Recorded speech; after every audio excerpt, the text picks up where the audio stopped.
और पानी जल तो आम ब्लॉक रु जोगे दूलु 3-4 दिन है टैंकर जेहेतु ये टाइम रे मेगा वाटर आम फंक्शन हो पारुनी कारण बन्या जल गाँव में किसी जगह माड़ी जाइए पाइप बंद हो तो आम काली देखलु टैंकर आम जी आवश्यकता रोचे से हिसाब से आम पानी दे पारुनी तो से आम डिसाइड कलु ब्लॉक रे आम जो मेसीन टा अच्छी मोबाइल व्हीकल अच्छी आम ट्रिटमेंट प्लांट थ्रू आम लोक मान पानी जल जोगे देव तो ये आम यही नदीर पानी को व्यवहार करुचु आम ये आरओ लगी यूवी लगी ओजोनाइजर मेसीन लगी थ्रू आम लोक मान पानी जल जोगे दे पारुचु लोक मैंने जिते मात्रा चाहिए पानी जल एठू नहीं पारे घंटे को आम 5000 पाउच पानी जनरेट करूँ तो जेपर्यंत बन्या स्थित सुधार आसनी प्लांट ये तो लोक मैंने आवश्यकता अनुसार पानी एठू नहीं पारे प्रायतः आमर दुकानदार 2-3टी गाँ आउ बड़ासर 4टी गाँ अफेक्ट होते से 6टी गाँव को आम टैंकर थ्रू पानी जोगे दो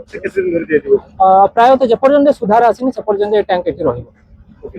शुणु आम प्रयास कर लोकंर कौन प्रकार असुविधा न हो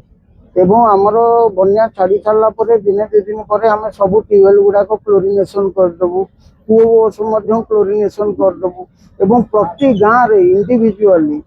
प्रति घर पशिक घर भीतर को जाइए क्लोरिनेसन करने आम चेष्टा करूँ एवं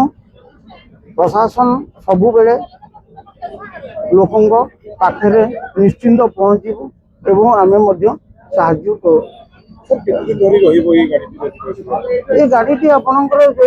प्लांट जिते आपंकर टोटाल आपंकर ये बड़ास दुकान मेगा कनेक्ट कराई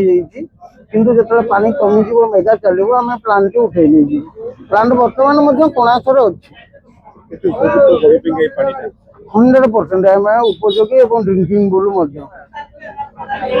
निश्चित रूपे आमर बन्यार जो छाड़ी जावा पर जो दुर्दशा अत्यंत कष्टदायक होता है तेणु यार मुख्य समस्या थाए जलर पानीय जलर अभाव तेणु आज जहाँ भी आम देखुचु प्रशासन तरफ एक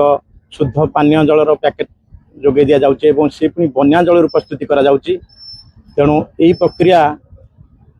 आगामी किछि दिन जदि एठारे रहिबो ताले ये 5-7 खंड गाँ निश्चित उपकृत हे पानीय जल सकाशु एवं मुख्यतः आमर बन्यार जो छाड़ी जावा पर प्रथमतः आमर पानीय जलर अभाव होता है असुविधा होता है जहाँ भी ये जो प्रस्तुति चली अत्यंत सुखदायक।